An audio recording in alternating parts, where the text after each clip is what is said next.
This is the moment you realize the problem was never you. Pretend it doesn't hurt. You learn to hide your pain because every time you showed it, someone made you feel weak. You silence your suffering because you were taught that emotions are a burden. Blame yourself for feeling tired. You've been conditioned to believe your exhaustion is your fault. Toxic people train you to think you are too sensitive for noticing the damage they caused. Stay because leaving feels worse. You're not attached, you're afraid. Afraid of starting over, afraid of being alone, afraid that this is the best you'll ever get. Apologize even when you're right. You've been manipulated into believing that harmony is more important than your dignity. You apologize to avoid losing someone who's already hurting you. Overcompensate to keep the peace. You fix problems you didn't cause because you were taught that love means carrying emotional weight that isn't yours. Feel ashamed for wanting basic respect. You hide your hurt because toxic people convince you that your needs are an inconvenience. You are embarrassed by your own pain. Stay silent. You learned early that speaking up leads to punishment. Your silence isn't weakness, it's trauma. Convince yourself it's not a big deal. You minimize the damage because accepting the truth would force you to make a choice you're scared to make. Wonder if you deserved it. You have internalized their disrespect so deeply that you question your worth before you question their behavior.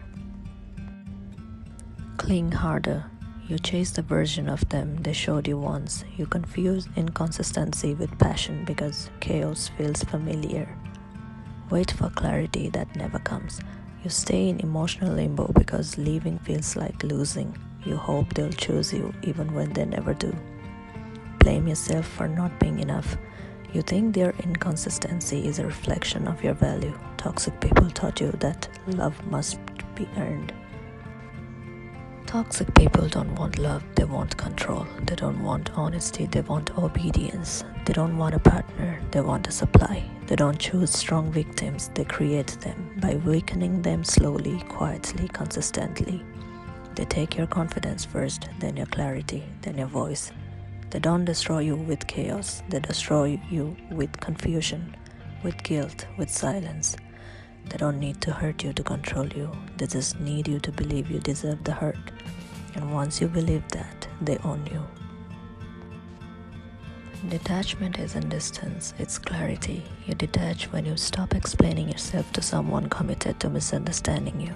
You detach when you stop trying to be enough for someone who enjoys making you feel less. It's the moment their excuses stop sounding like reasons and start sounding like warnings. It's the moment you realize you weren't hard to love. They were incapable of loving without control. Detachment isn't coldness, it's survival.